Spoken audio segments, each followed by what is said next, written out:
Salut à tous, on se retrouve pour l'épisode 3485 du Zap Image. On commence aujourd'hui en ce mardi 18 novembre avec des anniversaires. Et on commence tout d'abord avec le gardien de Chelsea, Robert Sanchez. Il fête aujourd'hui ses 28 ans. Bon anniversaire à lui, 28 ans également pour Olivier Boscagli, défenseur central de l'équipe de Brighton. On continue, on va parler maintenant de ce qui s'est passé lors de la soirée hier soir lundi. Et on commence tout d'abord avec les matchs pour se qualifier pour la future Coupe du Monde dans la zone Europe. Et tout d'abord l'Allemagne contre la Slovaquie. Un petit rappel hier quand on avait parlé de l'avant-match, on a dit que les deux équipes étaient à 12 points. Bon, l'Allemagne est à plus 7 en différence de but, plus 4 pour la Slovaquie. Donc l'Allemagne, il fallait soit un nul, soit une victoire pour obtenir leur ticket pour la Coupe du Monde. Hein. Bon, et ça a été un match à sens unique, un 6-0 pour l'Allemagne. Donc on peut voir les buteurs, par exemple, Leroy Sané a marqué un doublé, Serge Gnabry a été buteur. Nick Woltemade a marqué le premier but du match. Donc voilà, festival de buts bien sûr. Et l'Allemagne du coup se qualifie pour la future Coupe du Monde. Donc l'Allemagne sera bien présente au Mondial. Donc félicitations bien sûr à cette équipe qui a quand même remporté 4 fois la Coupe du Monde. C'est une équipe bien sûr, je ne sais pas si on peut les mettre dans le noyau des favoris, parce que je vois plutôt d'autres équipes, mais ça sera toujours une équipe bien sûr sérieuse, ce sera une équipe outsider bien sûr pour remporter ce mondial. Et c'est quand même leur 19e participation de suite pour la Mannschaft, qui loupe très rarement bien sûr une Coupe du Monde, donc ils seront bien là, les Allemands. Concernant Nick Woltemade, buteur contre la Slovaquie hier, donc il a marqué un but sur la victoire 6-0, et il y a quelques jours il a marqué le doublé contre le Luxembourg, donc lors de cette trêve il a marqué 3 buts, un attaquant de Newcastle. Florian Wirtz, belle partie de sa part. On sait qu'à Liverpool, les stats sont très compliqués. En tout cas, il a fait une belle trêve, surtout avec le match hier. Donc il a délivré 2 passes D lors de cette victoire 6-0, le joueur de Liverpool.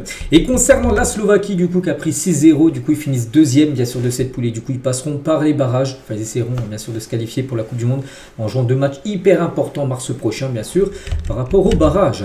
On continue avec d'autres rencontres hier. Les Pays-Bas jouaient contre la Lituanie et victoire 4-0 des Néerlandais. Donc là aussi, voilà, c'était à 99,9% chance de se qualifier. Même s'ils auraient perdu, il fallait en gros que la Pologne gagne avec plus de 7 buts d'écart contre Malte. Bon, ils ont gagné les Pays-Bas, donc voilà, l'affaire est close. Donc 4-0 bien sûr pour les Néerlandais, qui obtiennent également leur ticket pour la Coupe du Monde. Donc Rensdorf, Cody Gakpo, Xavi Simons et Malen ont été les 4 buteurs différents de cette équipe néerlandaise. Donc les Pays-Bas seront bien aussi de la partie bien sûr pour la prochaine Coupe du Monde. Donc lors de la dernière, ils avaient atteint, je crois, les quarts de finale. Ils avaient été éliminés face à l'Argentine, qui avait gagné ensuite, bien sûr, cette Coupe du Monde.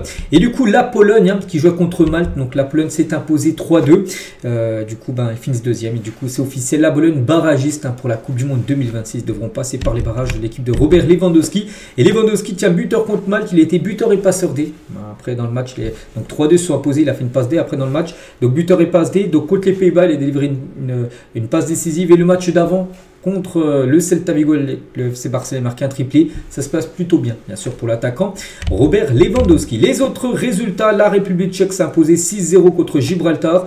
Je sais pas, tiens, l'Irlande, je crois non, c'est l'Irlande du Nord, 1-0 contre le Luxembourg. Ou par exemple la Croatie qui s'est imposée 3-2 contre le Monténégro. Mais la Croatie, on a déjà parlé il y a quelques jours, avait déjà son ticket bien sûr pour la Coupe du Monde. Donc voilà les 6 rencontres de la zone Europe bien sûr qui ont été jouées hier.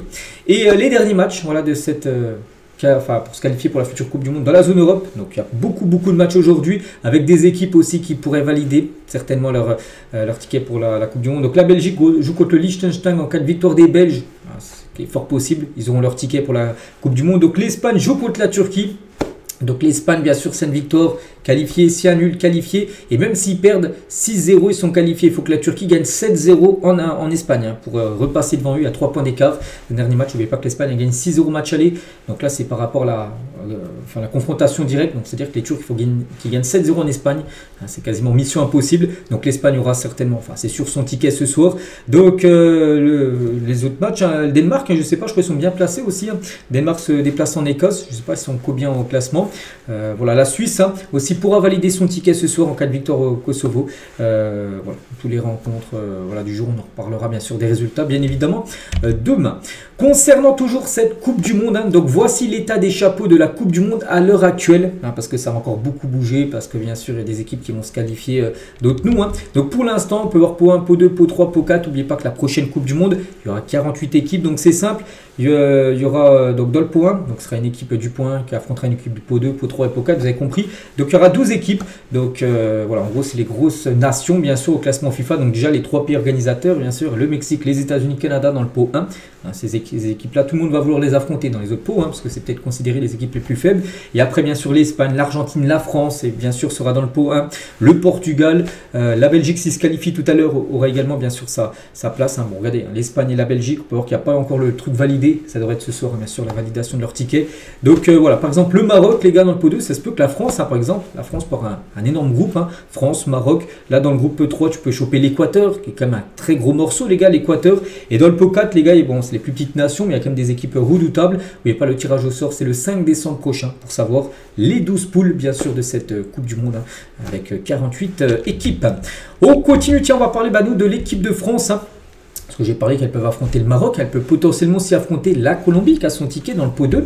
Et tiens, en parlant de la France-Colombie, le match va avoir lieu en mars prochain, donc ça sera un match amical. La France devra affronter la Colombie et le Brésil au mois de mars. On savait déjà que certainement il y aura un France-Brésil. Oui, il devrait y être. Et aussi un France-Colombie. Ça sera 2 matchs. Hein. Donc le premier match devra avoir lieu en Floride, voilà, contre la Colombie. Et le deuxième match dans le Massachusetts, donc aux États-Unis également. Donc ce serait bien sûr déjà aller prendre ses marques aux États-Unis avant la Coupe du Monde. Quelques semaines après, bien sûr. Voilà, France-Colombie, France-Brésil au programme. Donc les Bleus n'ont plus affronté la Colombie depuis 2018 et le Brésil depuis 2015. Voilà, donc ces deux équipes sud-américaines devraient être les adversaires des Bleus lors de la trêve du mois de mars. On continue avec la une du journal L'équipe aujourd'hui. C'est Aurélien Tchouameni qui fait la une. Hein. Les gars me disent, votre équipe de France s'est abusée. Donc ce qu'ils disent, c'est les joueurs du Real Madrid. Hein. Le vestiaire du Real Madrid est choqué par la qualité de l'équipe de France. Hein. Donc Tchouameni, dans le journal L'équipe, dans son interview, il a dit, on en parlait récemment encore et les gars me disaient, votre équipe s'est abusée vu de l'extérieur. Et je vous parle de gars qui jouent en Espagne, hein, donc en Angleterre ou en Allemagne. Tous disent, hein, votre sélection sur le papier, le vivier est impressionnant. Du côté de l'équipe de France, hein, on sait qu'il y a un énorme vivier de joueurs. Bon, après, pour d'autres sélections, c'est aussi pareil. C'est ça que l'équipe de France m'a fait peur. Voilà, c'est que c'est une très belle équipe, on sait. L'équipe française, toujours avec Tchouameni à propos de la Coupe du Monde 2026. Hein, j'ai juste envie de gagner en vrai. Si j'y pense, oui, en plus, ça sera aux États-Unis. Je suis confiant car je sais qu'on a tout ce qu'il faut pour gagner, bien sûr, la Coupe du Monde. Hein. Je n'ai pas envie de rentrer en club et de savoir qu'il y a ce gars qui nous a battus. Voilà, donc c'est pour ça lui l'objectif, gagner bien sûr ce mondial. Il revient aussi sur le dernier match de Coupe du Monde qu'il a disputé. La finale contre l'Argentine où il a eu un tir au but à tirer, il n'a pas marqué. Le gardien Martinez l'avait sorti. Donc Tchouameni n'aura pas peur de retirer un pénalty à la Coupe du Monde. Il a dit, je préfère me regarder dans le glace le lendemain et me dire, t'as raté, mais t'y allais. T'as pris le ballon pour aller tirer, en gros. Hein. Plutôt que me dire que j'ai eu peur. Et si en juillet 2026, cela se termine par une telle séance, hein, il faudra y aller. Hein. Donc voilà, si par exemple, je sais pas, l'équipe de France qualifie pour les 8e, quarts et ça joue au tir au but, il n'aura pas peur d'aller prendre un penalty, en gros, même s'il avait raté lors de la finale de la Coupe du Monde. Hein. Ça fait partie de mon histoire, mon penalty est mal tiré, c'est vrai. Et demain, si j'ai une nouvelle occasion, je ferai tout pour mieux faire. Mais contre la Croatie en Ligue des Nations, j'ai tiré au même endroit. Il fallait que mentalement, j'ai une image de moi qui tire un penalty de ce côté-là et le marque. Donc voilà, en gros ce qu'a pu dire Aurélien Tchouameni par rapport à ça. Toujours avec cette équipe de France, on va parler des joueurs qui ont été plutôt bons lors de cette trêve, hein, bien sûr, et des joueurs qui ont marqué des points au vu de la prochaine liste, bien sûr, de Deschamps. Hein. Donc Malo Gusto, le défenseur droit de Chelsea, hein, devrait bien faire partie de la liste pour la Coupe du Monde. Le latéral de Chelsea a marqué des points depuis le début de saison et avec les Bleus, mais aussi avec les Blues, hein, mais aussi avec l'équipe de France. Voilà. C'est vrai qu'on sait que Koundé, pour l'instant, c'est le titulaire indiscutable du côté de l'équipe de France au poste de latéral droit, mais c'est que Koundé est plutôt décevant en ce début de saison. Attention, Malo Gusto, les gars. Si bien sûr il fait des belles performances, tout ça avec surtout Chelsea, on verra au mois de mars après s'il sera certainement appelé, s'il n'y a pas de blessure, et ben il pourrait vraiment postuler déjà avoir une place dans la liste de l'équipe de France et pourquoi pas une place de titulaire au poste de latéral droit du côté des Bleus. D'autres joueurs aussi qui ont marqué des points pendant cette trêve, hein, N'Golo Kanté, ça je suis très content, souvenez-vous, hein, pour ceux qui me suivent tous les jours, je l'avais dit avant la trêve, j'espère qu'il va faire une belle trêve à N'Golo Kanté, comme ça bien sûr il y aura des chances que ça là. Et Kanté, hein, a peut-être frappé un grand coup pour sa place à la Coupe du Monde avec surtout son gros match, hein, contre l'Ukraine. Hein. Donc Malo Gusto, comme je dis, a aussi marqué des points. Donc Magnès Saklouche, hein, a également marqué des points, mais il va devoir conserver un gros niveau de performance à Monaco, hein, sur tout l'ensemble de la saison pour espérer bien sûr être dans la liste finale de Deschamps. Et idem pour Hugo Ekitike qui devra faire une grosse saison avec l'équipe de Liverpool, s'il veut bien sûr espérer être du côté des Bleus. Du côté de l'attaque, hein, donc s'ils sont en forme en club, Marcus Thuram et Randal Kolo Muani devraient jouer la Coupe du Monde. Bon, ça pour moi c'est un scandale. Jean-Philippe Mateta va devoir batailler pour sa place. S'ils sont en forme, hein, voilà, pour moi Kolo Muani. Bon, après vraiment s'il nous fait une saison, là actuellement il y a Tottenham, déjà il joue pas. C'est pour ça que de base il devait être appelé, hein, comme Kolo Muani, il n'a pas été appelé parce qu'il était blessé. Alors qu'il joue pas du tout. Je pense que Deschamps il a avec Kolo Muani, il le surkiffe, hein, tant mieux pour lui. Mais je pense qu'il y a d'autres joueurs qui méritent plus que lui. Hein, voilà, Mateta par exemple. Hein. Donc Mateta en tout cas lui il a fait une belle trêve. On espère qu'il soit là. Mais voilà, Deschamps, en fait, dans sa tête, hein, c'est surtout Thuram et Kolo Muani. Donc s'ils font une belle saison, ils seront appelés. Hein. Et c'est vrai que si on devait en choisir qu'un, par exemple, entre Thuram et Mateta, et ben, qui prendre, hein. Regardez les gars, en équipe de France, les stats ne mentent pas. Hein. Mateta, c'est 3 sélections de buts. Okay, Thuram, c'est 31 sélections de buts. Ils ont le même nombre de buts, mais là, il y en a un joueur qui a joué plus de 30 matchs de plus que l'autre. Voilà. Donc en ratio, bien sûr, on va dire que Mateta est bien meilleur que Marcus Thuram, et c'est vrai. Voilà, choisir à l'instant T, bien sûr, pour moi, je préférais Mateta que Thuram, qui est bon avec l'Inter, mais avec l'équipe de France, hein, comme quand tu es numéro 9 et tu as joué 31 matchs, tu as marqué seulement 2 buts. Les stats sont catastrophiques, hein, bien sûr, pour Marcus Thuram, on verra. On en reparlera d'ici quelques mois, bien sûr, quand la liste finale arrivera. On verra qui sera le plus chaud entre les deux. Concernant Ryan Cherki, hein, donc Cherki suscite quelques interrogations, indique une source interne de l'équipe de France. Sa difficulté complémentarité avec Olysée a aussi été pointée du doigt. Le staff tricolore est arrivé à la conclusion que Cherki pourrait davantage s'épanouir en tant que super sub, en tant que remplaçant, mais titulaire directement. On ne pense pas que ça soit une bonne chose, hein, pour Ryan Cherki, c'est plutôt un remplaçant là, qui fait jouer les fins de match. Hein. Son avenir international ne semble pas menacé à court terme. Il va vouloir faire aussi une grosse saison avec City pour qu'il soit dans la liste des Bleus. Il sera certainement appelé, mais après, est-ce qu'il sera dans le 11 par exemple pour un match de Coupe du Monde? Ça, c'est pas du tout sûr. Et toujours tiens avec Cherki, donc Raymond Domenech, hein, sans pitié avec Cherki, il a dit, en parlant de Cherki, hein, n'a aucune chance. Hein. Aklouche, Olysée et Nkunku sont ses concurrents. Une place dans le groupe pour la Coupe du Monde, ah, mais je n'y crois pas. Pour l'ancien sélectionneur des Bleus, Cherki n'a pas sa place pour le mondial. Bon, voilà, après, c'est ce que dit Domenech. Après, c'est Deschamps, bien sûr, qu'il fait sa liste. On verra concernant Ryan Cherki. Il sait qu'il devra faire une grosse saison avec City pour être dans la liste de l'équipe de France. Donc voilà ce qu'il y a à dire sur les Bleus, la sélection A. On va juste parler rapidement de l'équipe B, donc les espoirs. Ils jouaient un match hier contre les îles Féroé. Ils se sont imposés 1-0 hein, dans la douleur. Les Féroé, non, ça t'a défilé, tu dois en passer 5. Ils en ont gagné. Enfin 1-0 en plus, un but sur penalty de Matistel à la 37e. Donc voilà, l'attaquant de Tottenham a inscrit l'unique but de la rencontre. L'équipe de France est à la tête de son groupe de qualification pour le prochain Euro. U21. On continue tiens aussi avec un autre match. Là, c'est un match amical entre l'Égypte et le Cap-Vert. Et donc, score final 1 partout. Ça s'est joué au tir au but et c'est l'Égypte hein, qui s'est imposé 2-0. Bon, c'était un match amical. Bon, il fallait juste un vainqueur concernant ce match. Donc, l'Égypte s'est imposé. Après l'absence des tirs au but, à noter qu'Omar Marmous, hein, le joueur de City, a été buteur côté Égypte. On continue, on va parler de la sélection norvégienne. Hein. On sait que la Norvège, on en a parlé hier. Donc, avant-hier, ils ont gagné 4-1 l'Italie. Ça, ils ont leur ticket pour jouer la future Coupe du Monde. Hein, ils ont pu être en Coupe du Monde depuis 1998. La Coupe du Monde qui avait été jouée en France, où l'équipe de France a gagné son premier titre. Hein. Donc hier, bien sûr, hier soir, ils ont été présentés hein, du côté de la Norvège. Il y a beaucoup de supporters pour les attendre. Donc les stars, bien sûr, comme Erling Haaland. Il y avait aussi Odegaard qui n'a pas joué, mais il était présent, bien sûr, Odegaard, parce que je crois qu'il est blessé actuellement. Donc il y a une grosse foule, bien sûr, pour accueillir, bien sûr, les joueurs hein, qui ont réussi à se qualifier. Hein, plus de quasiment 27 ans après leur dernière qualification. Et en parlant d'Erling Haaland, hein, confie que Gianluca Mancini, hein, lors du Italie-Norvège avant-hier, hein, lui a touché les fesses pour le faire sortir de son match. Il dit, j'ai touché les fesses, comme ça il va disjoncter, il va sortir de son match. Vous savez, en Italie, que Haaland était la menace numéro 1 du côté de la Norvège. Donc il a dit, Erling Haaland, donc à un partout, il a commencé à me toucher les fesses et je me suis dit, mais qu'est-ce qu'il fait? Alors je me suis ressaisi et je lui ai dit, merci beaucoup pour la motivation, on y va. Après ça, j'ai marqué 2 buts, on gagne 4-1, c'est génial, merci à lui. En gros, voilà, ça a énervé, lui, il pensait que ça allait faire sortir le match Erling Haaland, pas du tout, ça l'a même plutôt motivé. Et après, il a marqué 2 buts Erling Haaland. Il a puni bien sûr cette équipe italienne. Et en parlant d'Erling Haaland, hein, c'est vrai qu'il a survolé comme ces matchs élimination, qualification pour la future Coupe du Monde. Le classement des meilleurs buteurs dans la zone Europe, il y a Haaland et les autres. Haaland, les gars, il a 16 buts. Ouais, bon, il finit pour la Norvège, mais voilà, 16 buts marqués. Zéro penalty, hein. Zéro penalty marqué, c'est 16 buts dans le jeu pour Erling Haaland, hein, c'est fort. C'est le double de Harry Kane qui finit deuxième avec 8 buts inscrits. Après on peut Arnautovic, Depay, Kramaric, tout ça. Mais Haaland 16 buts inscrits, hein, du côté de la Norvège pour ces matchs, pour se qualifier pour la future Coupe du Monde. Côté italien, tiens, on va parler de Gattuso, présente ses excuses après la lourde défaite de l'Italie contre la Norvège 4-1.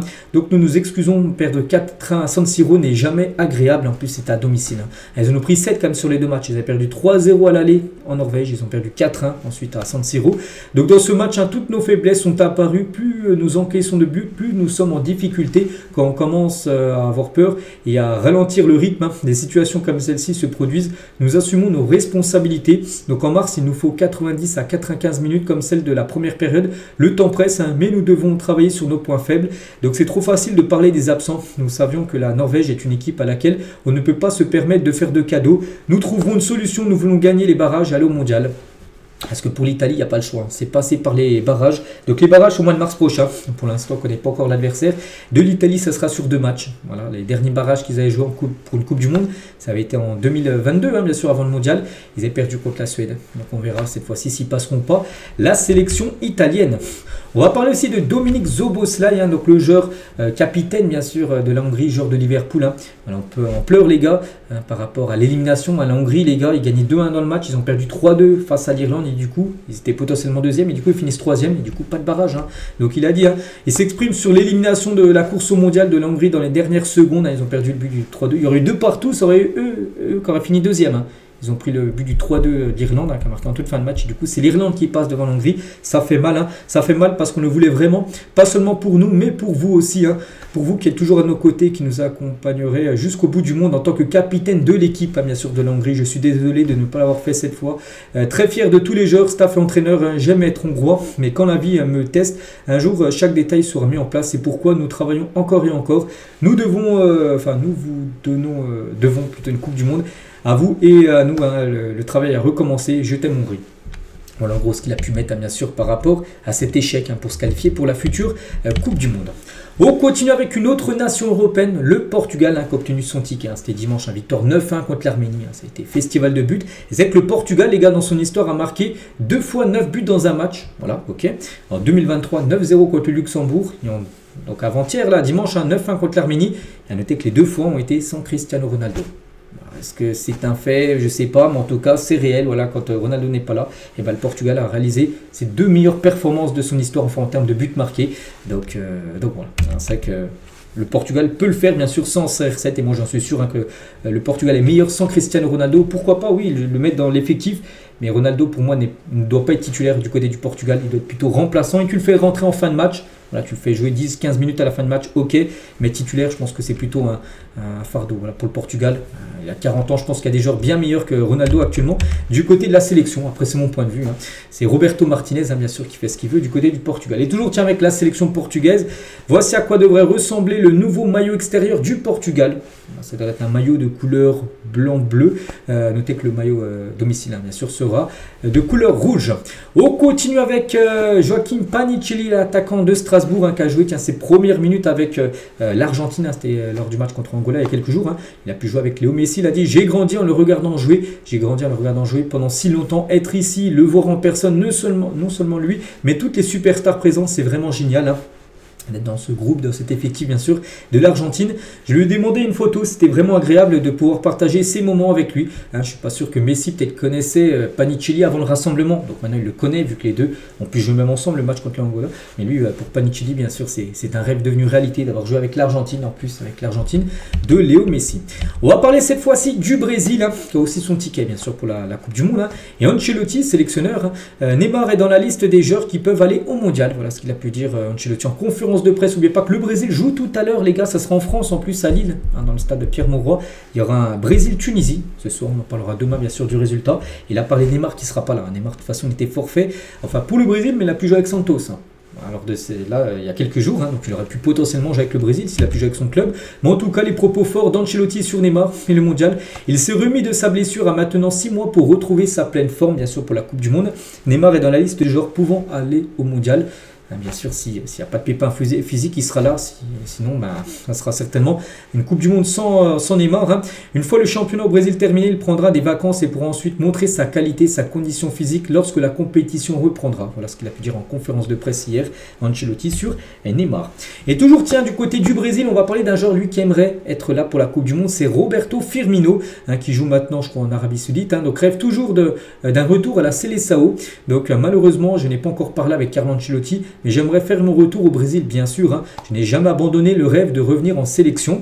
Avec mon expérience et tout ce que j'ai appris dans le football, je pourrais aider si je suis là. Même d'une autre manière, je sais que je suis dans ma meilleure période, autant dans ma vie personnelle que dans ma carrière. Je vais tout faire en club pour pouvoir concrétiser ce rêve et retourner une fois de plus. Le problème, comme j'ai dit, c'est qu'avant, il était super médiatisé. Il jouait à Liverpool. En plus, il était bon, il marquait des buts. Donc là, il était tout le temps appelé. Que maintenant, je ne sais plus, je crois qu'il est en Arabie Saoudite. Hein, maintenant, Firmino est bien sûr beaucoup moins médiatisé, tout ça.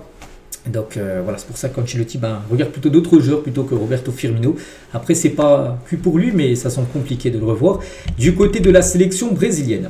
Tiens, on va parler de Vini Junior. Tiens, c'est sa petite amie, hein, sa copine, les gars, Virginia, voilà, qui a publié ça voilà, sur sa story. Voilà, les deux étant fast time, hein, bien sûr, très amoureux, hein, Vini Junior. Tant mieux, bien sûr, pour le joueur du Real Madrid. Au continue, tiens, toujours avec Vini Junior, et on va parler d'un ancien madrilène, Karim Benzema. Les deux ont fait des merveilles il y a quelques années au Real. Hein.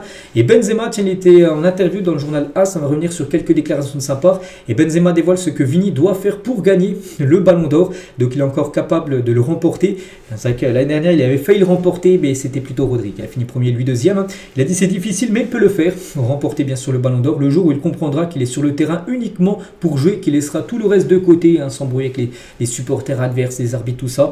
Et ben il le gagnera bien sûr ce Ballon d'Or. Il faut qu'il se concentre seulement sur son football et pas sur ce qu'il y a à côté, bien sûr. Vini a le talent pour le faire. Il est dans le meilleur endroit possible au Real Madrid pour gagner le Ballon d'Or. Hein. Toujours avec Benzema, il parle aussi de l'attaquant du Real Madrid actuel, Kylian Mbappé. Donc Mbappé bien meilleur cette saison. Le Real Madrid attend Mbappé pour ramener la Ligue des Champions à la maison. Marquer des buts n'est pas nouveau pour lui. Il a fait au PSG et au Real Madrid. Il va en marquer encore beaucoup plus, hein, bien sûr. Hein.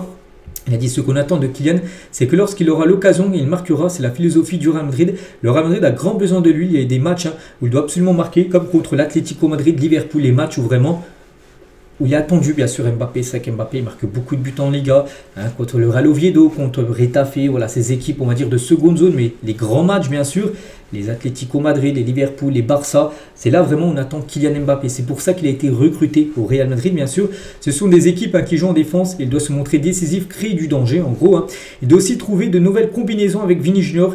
Il ne peut pas y arriver seul, hein. Il a besoin des autres joueurs, c'est comme ça. Ils doivent communiquer, il dit, avec les attaquants du côté du Real, que ce soit Vini, Jude Bellingham ou même par exemple Rodrigo. Hein.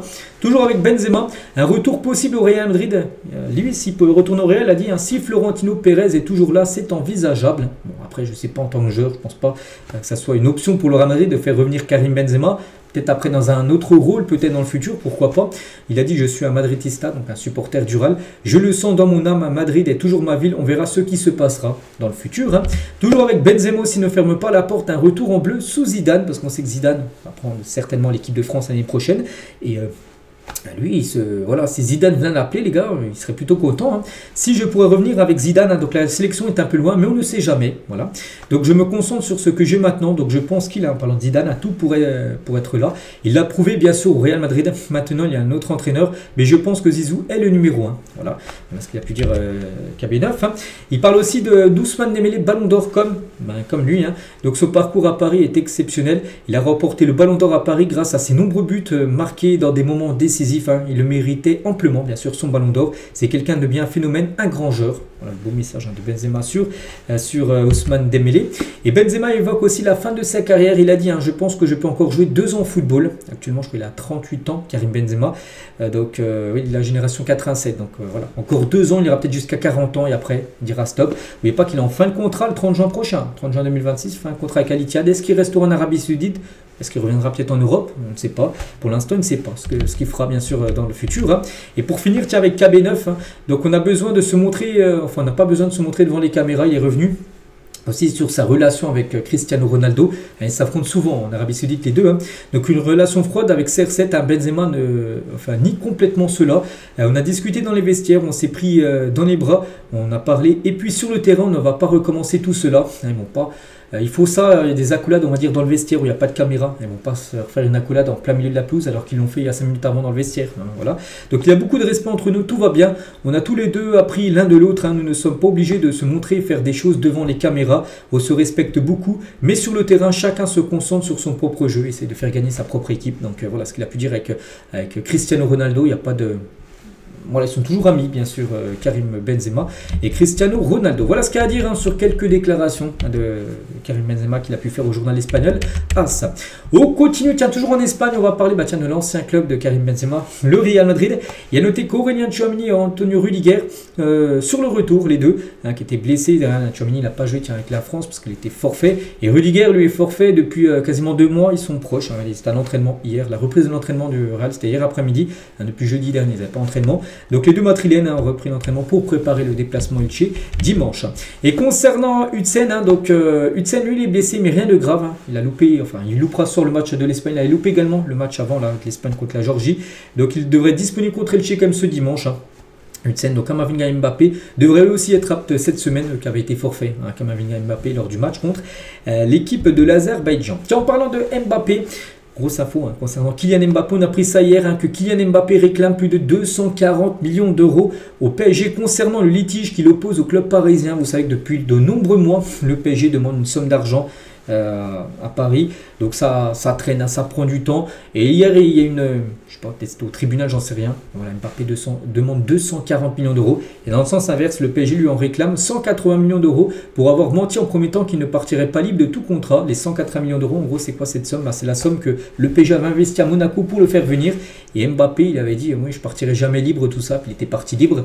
Et voilà, Paris demande ça à Mbappé et Mbappé demande encore plus au PSG, hein. C'est fou. Donc voilà, cette somme se justifie pour les 240 millions d'euros de Kylian, hein. Des dommages et intérêts, absence de requalification de son CDD en CDI, non paiement aussi de ses salaires et primes, ça aussi, hein, c'est logique qu'il demande quand même, bon, peut-être pas 240, mais au moins qu'il demande ses 55 millions d'euros. C'est comme vous, si vous travaillez, voilà, tu travailles 4-5 mois et en gros ton patron ne paye pas. S'il ne paye pas, ça pose un problème. Donc là, le PSG est quand même très fautif sur ça, hein. Pendant quelques mois, ils n'ont pas payé. Bon, peut-être les autres sommes d'argent, peut-être qu'ils les auront pas, mais au moins les 55, là, ils devraient les récupérer. Enfin, j'espère pour lui, Mbappé. Hein. Bon, bref, hein, comme je dis, hein, le Paris, on réclame 180. Hein. Donc, voilà, c'est chaud, hein, toujours entre Mbappé et le PSG. Hein. Donc, l'avocate de Kylian Mbappé aussi confie qu'Ethan Mbappé, le petit frère de Kylian, a été retrouvé en larmes dans le vestiaire du PSG. Celle-ci dénonce aussi un harcèlement moral contre les deux frères. Voilà, donc beaucoup d'accusations sur le PSG, hein, de l'avocat, de la famille Mbappé. Et le Mbappé, enfin plutôt le Paris Saint-Germain, a sorti un long communiqué, je ne vais pas tout lire, hein, c'est tout là, vous pouvez mettre pause, hein, par exemple là, et ici, voilà, pour savoir ce qu'a mis le PSG pour se défendre, bien sûr, hein, le PSG ne va pas rien dire, ils ont sorti un long communiqué, je vais juste lire ce qu'en gras. Il a continuellement attaqué le club, il a agi de mauvaise foi. Dans le même temps, le PSG poursuit sur sa lancée de la saison la plus réussie de son histoire, fondée sur la solidarité, le travail, l'esprit d'équipe et la primauté du club sur toute individualité. Donc voilà, ils ont dit que voilà, Mbappé, lui aussi, il a fait des mauvaises choses, hein, du côté de Paris, tout ça. Bon, voilà, on a l'impression d'une histoire sans fin entre le PSG et Mbappé. Donc voilà, c'est toujours très chaud entre les deux parties. Bref, on continue, on va parler toujours du PSG, mais on va parler mercato. Et ce joueur Alvarez, les gars, c'est que Paris, hein, là, quand même dans le viseur, n'oubliez pas que le joueur, quand il a quitté City en 2024, il est choix entre deux clubs, l'Atlético Madrid et le PSG. Il a hésité, il est parti en Espagne. Il a peut-être dû venir au PSG, c'est vrai qu'il a gagné une Ligue des Champions en plus, hein, lui qu'il a déjà remporté avec Manchester City. Donc le PSG n'a pas oublié, bien sûr, Julián Alvarez, hein. Luis Enrique, donc le coach, bien sûr, du PSG, est un grand admirateur de l'attaquant argentin. Donc l'Arena, donc le joueur Alvarez est ouvert à un départ vers le club parisien s'il y a un accord avec l'Atlético Madrid. Maintenant, il faut trouver un accord avec le club espagnol, hein. Les Colchoneros réclament 120 millions d'euros. Voilà, pour lâcher Julián Alvarez. Donc voilà, Paris va devoir débourser une grosse somme d'argent. Après lui, les gars, je ne vous cache pas, du côté du PSG, ça peut faire vraiment de gros dégâts. Oui, vous allez me dire, il y a Ousmane Dembélé maintenant qui joue en faux numéro 9, tout ça. Mais lui, c'est un 9 pur. Hein. C'est un gars qui va te mettre beaucoup de buts, bien sûr, du côté de Paris. Et oui, il y a Ramos, hein, mais on sait que Ramos, les gars, on a l'impression que jamais il va s'imposer à Paris. Alvarez, les gars, on a l'impression vraiment que ça peut marcher, hein, du côté du PSG. Ce sera certainement le gros objectif du PSG l'été prochain, de faire bien sûr Julián Alvarez. Hein, mais pas que le Barça aussi des vues, hein, sur le joueur argentin. En parlant du FC Barcelone, les gars, c'est officiel et c'est une très bonne nouvelle, on peut dire enfin, hein, du côté du Barça, parce que ça a pris quand même beaucoup de temps. Le Barça est de retour au Camp Nou, ça y est. De base, il devait revenir en novembre 2024. Hein. en novembre 2025, ça y est, le 22-11. Hein. Donc là, dans 4 jours, les gars, c'est samedi prochain.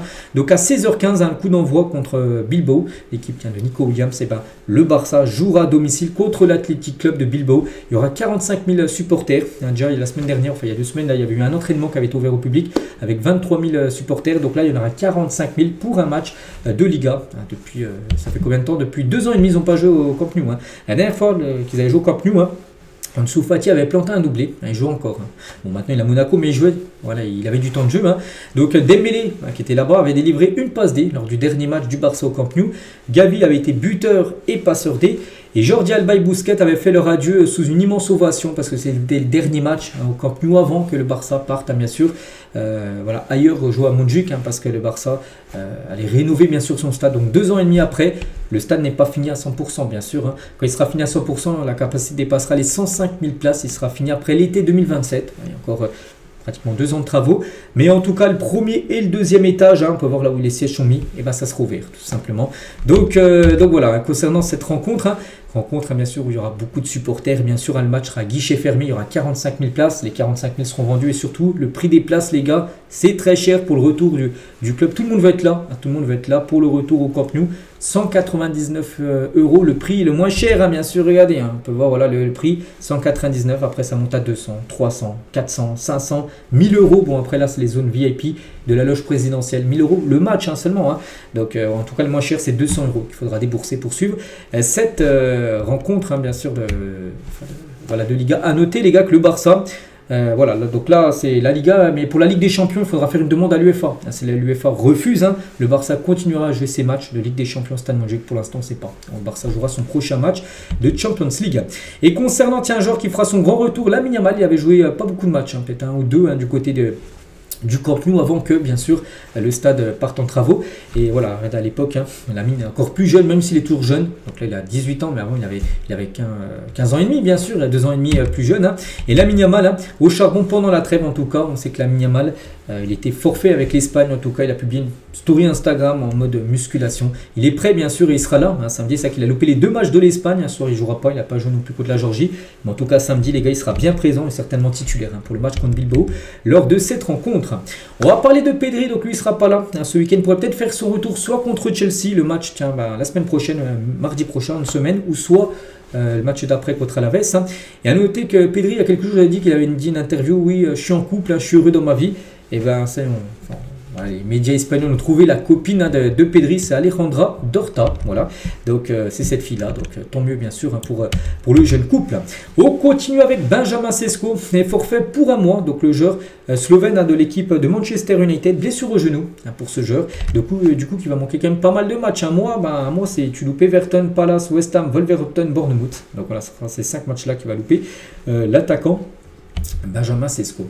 Des nouvelles de Ibrahima Konaté, défenseur français de Liverpool. On sait que le joueur est en fin de contrat, en fin de saison du côté des Reds. Et Liverpool a fait une offre finale à Ibrahima Konaté. C'est la dernière. Ils ont déjà proposé quelques offres avant. Hein. Toutes ont été refusées. Là, c'est la dernière. Ça sera la dernière offre proposée par les Reds qui estiment avoir été très généreux à un niveau financier avec Konaté. Hein. S'il accepte, il deviendra l'un des joueurs les mieux payés de l'effectif de Liverpool. Après maintenant, c'est à lui de trancher. Soit il accepte, qu'il prolonge, pas de souci, ou soit il refuse. Et là, du coup, soit il sera vendu en janvier pour récolter de l'argent, soit il partira libre l'été prochain. Et peut-être dans une équipe comme le Real Madrid. Et on finit aujourd'hui avec une très bonne nouvelle du côté du Bayern. Regardez qui est de retour à l'entraînement, les gars. Après plus de 239 jours après sa blessure au genou, il s'est fait les ligaments croisés. C'est Alphonso Davids, les gars. Et retour à l'entraînement. Donc après, bon, je ne jouera pas ce week-end. Hein. Il revient d'une longue blessure. Mais d'ici peut-être un mois, je pense qu'il va lui falloir encore aller. Parce que là, seulement les premiers tests à l'entraînement. Dans un mois, il pourra peut-être revenir. Peut-être avant la fin d'année, peut-être début janvier. Donc là, ça fait plaisir, hein, qu'un joueur blessé de longue date, hein, revient bien sûr. Revient à l'entraînement. Donc voilà ce qu'elle va dire aujourd'hui. On finit avec ça. J'espère que ça vous a plu. On se retrouve nous demain, bien sûr, mercredi, hein, pour le prochain numéro. Je vous souhaite une très bonne journée et à demain.